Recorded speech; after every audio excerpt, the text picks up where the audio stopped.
모르는 것은 모른다고 말하는 용기가 필요했습니다. 가장 큰 성취감을 느꼈던 부분은 인력이었습니다. 돌발 상황은 대변인에게는 큰 도전이자 책임입니다.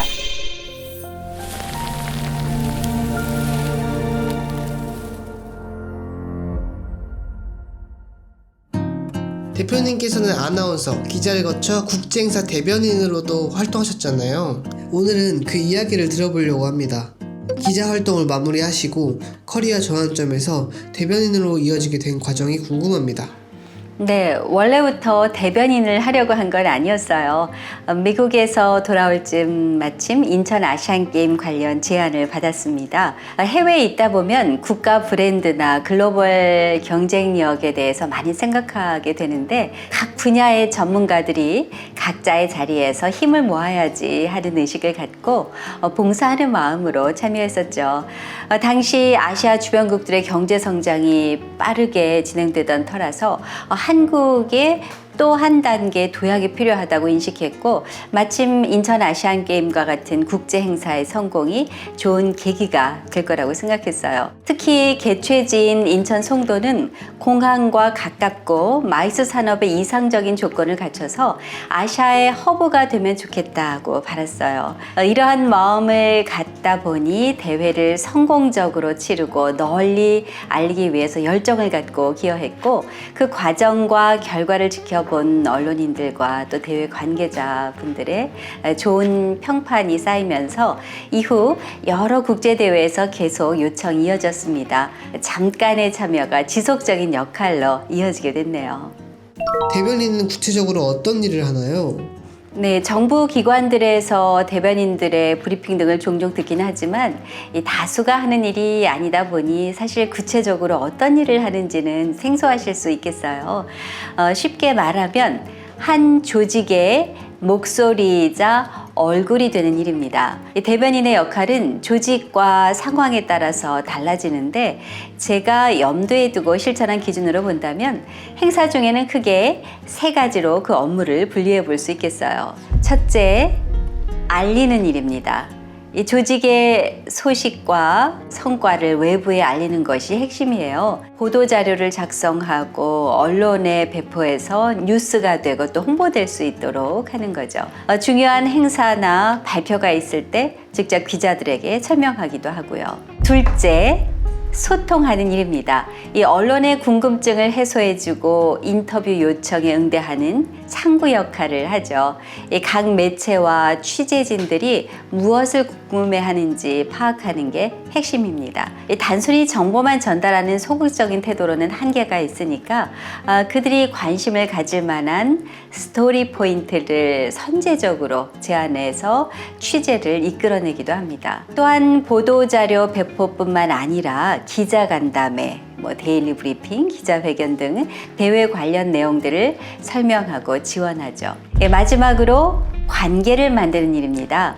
단순히 보도만 내는 것이 아니라 조직의 이미지를 쌓아가는 전략적인 일을 해요. 국내외 언론인뿐만 아니라 다양한 기관과 좋은 관계를 맺고 조직의 가치와 비전을 지속적으로 전파하는 민간 외교가 같은 역할이에요. 정리하면 대변인은 조직의 이야기를 외부에 제대로 전달하고 조직과 세상 사이에 믿을 수 있는 다리를 놓는 이 커뮤니케이션 전략가라고 생각하시면 됩니다. 특히 국제 행사는 해당 지역과 국가의 브랜드를 알리는 자리이기 때문에 현지의 문화와 특성을 깊이 이해하고 또 지역 기관이나 주민과 신뢰를 쌓는 민간 외교관의 마음가짐이 참 중요합니다. 또 국제 행사는 며칠 혹은 10여일 정도 진행되지만 사실상 몇 년간의 준비가 필요합니다. 대회 전에도 여러 계기별 행사가 있고 그때마다 홍보 기획을 하고 취재를 위한 지원을 하죠. 또 수시로 인터뷰를 직접 하기도 하고 기획, 조정하고 지원하기 때문에 어떤 질문에도 대응할 수 있어야 하니까 늘 전 부서와 전체 업무의 흐름을 파악해야 합니다. 대표님께서 맡으셨던 국제 행사 중에 가장 기억에 남는 행사는 무엇인가요? 네, 인천 아시안게임, 광주 유니버시아드, 평창 동계올림픽, 충주 세계무예 마스터십 등등 여러 행사가 각각의 특성으로 의미가 있고 다 소중했지만 그 중에서도 가장 독특하고 보람 있었던 경험은 경북 문경에서 열린 세계 군인 체육대회, 전 세계 군인들의 올림픽인데 시즘 대회였어요. 별들의 조직위원회라고 불릴 만큼 당시 조직위원장님은 육군참모총장이셨고 사무총장님을 비롯한 각 본부장님들 모두 다수의 별을 다신 분들이셨습니다. 이 군 조직의 특성답게 지시와 실행이 일사천리로 진행된다는 점이 참 인상적이었고 큰 장점이기도 하더군요. 가장 큰 도전이면서도 가장 큰 성취감을 느꼈던 부분은 바로 인력이었습니다. 공보 업무에 적합하다 싶은 대위, 중위, 소위들을 다수 발탁해 주셨는데 사실 대회에 맞는 전문성을 갖고 있지는 않았습니다. 대회가 코앞으로 다가온 시점이라서 처음에는 참 막막하기도 했지만 마치 단기 집중 언론 아카데미를 운영한다는 마음으로 매일 자정이 넘어서까지 직접 업무를 지시하고 방향을 제시하면서 교육을 진행했죠. 평소라면 이 장교들 보기가 하늘같이 여겨졌을 텐데 책임자로서의 마음가짐은 좀 달랐습니다. 제대 후 언론인이 아닌 다른 분야로 나가더라도 이번 대회 경험이 미래의 삶에 든든한 디딤돌이 되도록 도움을 주고 싶었어요. 그 결과 센스 있는 장교들은 훌륭하게 임무를 수행해냈고 심지어는 이후에 언론사 기자나 행사 아나운서로 진로를 잡은 경우도 있었습니다. 대회를 성공적으로 끝낸 성취감도 있었지만 그들의 성장을 지켜보는 것이 매우 특별하고 보람 있는 경험이었습니다. 현장에서 갑작스러운 상황이 발생했을 때 대변인으로서 어떻게 대응하셨는지 궁금합니다. 네, 돌발 상황은 항상 많은데 대변인에게는 정말 큰 도전이자 책임입니다. 갑자기 사고가 난다거나 문제가 생기면 자칫 대회 전체 이미지를 좌우할 수 있어서 브리핑석에 앉을 때마다 늘 긴장할 수밖에 없었습니다. 저의 가장 중요한 원칙은 신뢰를 깨지 않는 것이었어요. 이를 위해서 절대 사실과 다른 답변은 하지 않았고 모르는 것은 모른다고 말하는 용기가 필요했습니다. 확실하지 않을 때는 정확한 사실을 확인한 후에 바로 알려드리겠습니다. 지금 조금 답변이 어렵습니다. 라고 말하고 그 약속을 반드시 지켰습니다. 또 상대방의 지위나 규모와 관계없이 항상 성의 있게 응대했습니다. 일관되고 성의 있는 태도가 쌓여서 결국 언론이나 여러 기관들과의 신뢰로 이어졌고 이 신뢰는 돌발 상황을 함께 극복하는 가장 든든한 버팀목이 됐습니다. 대변인으로서 단순히 행사의 안내를 넘어 행사의 핵심 가치와 비전을 전달하는 역할을 하셨을 것 같은데 메시지를 구상하고 준비하는 과정은 어떻게 되나요? 정말 좋은 질문이에요. 말씀하신 대로 대변인은 단순한 행사 안내가 아니라 행사의 가치와 비전을 전달하는 해석자이자 스토리텔러의 역할이 참 중요하다고 생각합니다. 그리고 말을 잘하는 사람이 아니라 보다 중요한 건 커뮤니케이션의 전략을 어떻게 고려하는지가 중요합니다. 그렇기 때문에 메시지를 구성하고 준비하는 과정에 중요하게 생각할 부분이 이 상대방 입장에서 생각하기예요.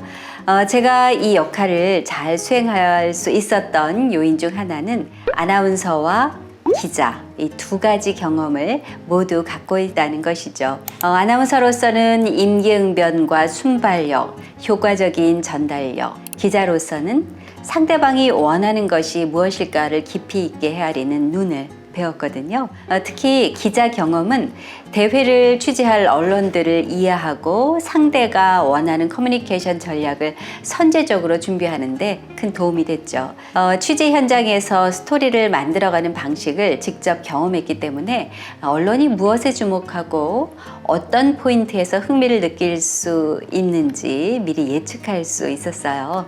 그래서 단순히 보도자료를 작성하는 것을 넘어서 저희가 전하고 싶은 깊은 메시지와 언론이나 그 취재진이 필요로 하는 정보를 저절로 만나게 하는 스토리를 설계하고 엮어낼 수 있었습니다. 결국 가장 중요한 것은 우리만 알리려고 하는 것이 아니라 상대가 궁금해할 것을 먼저 생각해내고 신뢰를 바탕으로 소통하는 브릿지 역할이에요.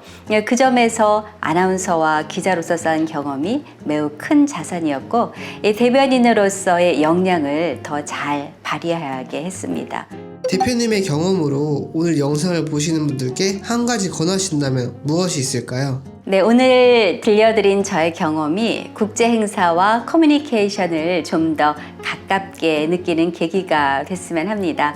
한 가지 권한다면 자신의 전문성을 넘어 상대방의 눈으로 바라보는 소통을 연습해 보시라고 권하고 싶어요. 내가 하고 싶은 말만 생각하기보다 상대가 무엇을 궁금해할까, 무엇이 필요할까를 고려할 때 그 작은 차이가 신뢰를 만들고 이 신뢰는 더 큰 연대의 가능성을 열어주는 경험을 하게 됩니다. 진심 어린 소통은 분명 신뢰를 쌓는 자양분이 되기에 상대방의 관점을 먼저 고려하는 그런 작은 실천이 더 깊은 연결과 놀라운 성과를 만드는 첫걸음이 될 거라고 확신합니다. 실천에 노력을 할 가치가 있겠죠. 인사 나누기 전에요. 구독과 좋아요 꾹 누르시고 다음을 기억하겠습니다. 말과 마음이 세상을 잇는 곳 유채화의 호스트 유지현이었습니다. 감사합니다.